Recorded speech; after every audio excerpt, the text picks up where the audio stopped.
Hai sahabat Peringadi, kembali kami dari tim pengelola informasi dokumentasi Rumah Sakit Umum Dr. Peringadi Kota Medan akan memberikan informasi dan edukasi seputar gigi palsu.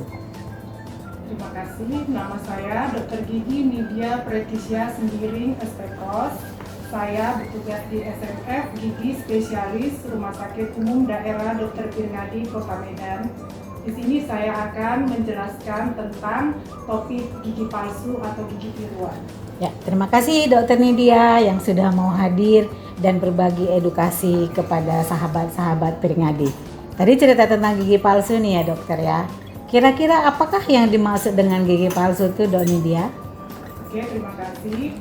Jadi gigi palsu atau gigi tiruan itu adalah suatu alat tiruan atau protesa yang menggantikan kondisi kehilangan gigi dan juga jaringan pendukung dari gigi yang telah hilang. Jadi intinya dia adalah merehabilitasi kehilangan gigi. Oh gitu ya dokter. Kira-kira nih kegunaannya apa ya dok? Apakah kalau orang nggak pakai gigi palsu gimana? Atau memang wajib nih buat orang yang giginya sudah tanggal? Ya. Jadi kegunaan dari gigi tiruan itu sangat banyak ya. Yang pertama adalah tentunya adalah memperbaiki fungsi pengunyahan. Tentu saja kalau pasien yang kehilangan gigi akan mengalami kesulitan dalam mengunyah makanan. Apabila ini dibiarkan berlangsung-langsung dan terus-menerus, tentunya akan menurunkan fungsi dari kesehatan gigi dan jaringan sekitar rongga mulut. Jadi gigi tiruan itu fungsinya adalah untuk membantu dari fungsi pengunyahan sehingga pasien dapat mengunyah dengan nyaman, dengan enak. Kemudian selain fungsi pengunyahan juga membantu dalam fungsi bicara. Apabila kondisi kehilangan gigi ini dibiarkan secara terus-menerus, tentunya akan terjadi penurunan dari otot-otot sekitar rongga mulut, di mana otot-otot yang mendukung daerah rongga mulut dan sekitarnya itu membantu pasien saat berbicara. Kemudian selain itu, gigi tiruan ini juga akan membantu dalam fungsi penampilan. Tentunya kan kalau kita kehilangan gigi, pasti otomatis akan kempot ya. Sehingga kalau dibiarkan lama-lama, wajah akan kelihatan tua. Tentunya akan berbeda jika pasien yang giginya lengkap dengan kehilangan gigi yang parah. Jadi begitu fungsi dari gigi tiruan, yaitu fungsi pengunyahan, fungsi bicara, dan fungsi penampilan atau estetis pasien. Waduh, rasanya wajib nih dokter ya, Iya. kita pakai gigi palsu. Tadi kita udah cerita apa itu gigi palsu, apa kegunaannya. Kira-kira nih dok, pemasangan dan perawatannya dokter. Oke. Pemasangan dari gigi tiruan, beberapa pasien yang datang berkunjung ke poligigi spesialis ada banyak dengan keluhan kehilangan beberapa gigi. Jadi kehilangan satu atau beberapa gigi ini bisa diganti dengan gigi tiruan. Jadi gigi tiruan ini ada beberapa jenis. Ada yang gigi tiruan lepasan, ada yang gigi tiruan cekat. Nah, gigi tiruan lepasan ini juga ada beberapa jenis tergantung dari bahan yang kita gunakan, dan masing-masing tentunya harus disesuaikan dengan kondisi kehilangan gigi pasien. Masing-masing juga mempunyai kelebihan dan kekurangan, mempunyai indikasi dan kontraindikasi.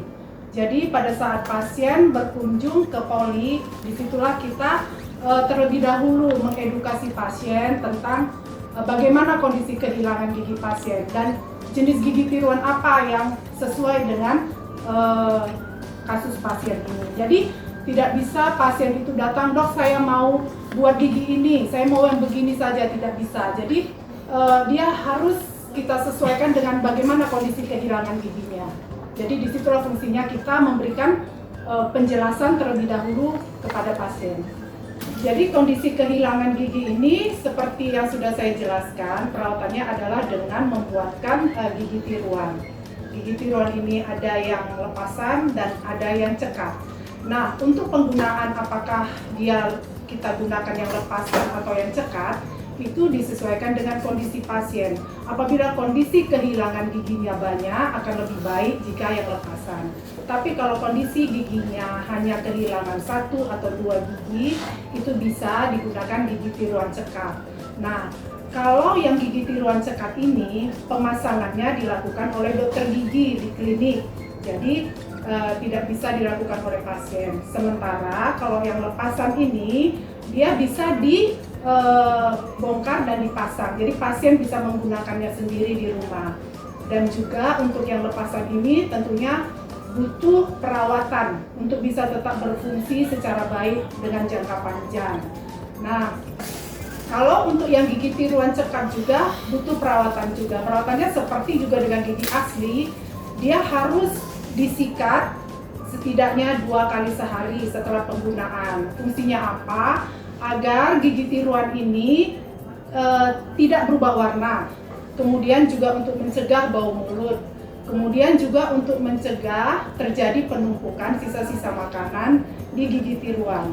Tentunya penumpukan sisa makanan ini juga akan mengakibatkan terjadi penumpukan bakteri yang akan bila dibiarkan lebih lanjut akan menyebabkan sariawan atau istilahnya itu denture stomatitis. Karena itu pasien juga harus kita edukasi untuk melakukan perawatan sendiri gigi tiruannya di rumah. Sekian informasi dan edukasi dari kami, semoga bermanfaat.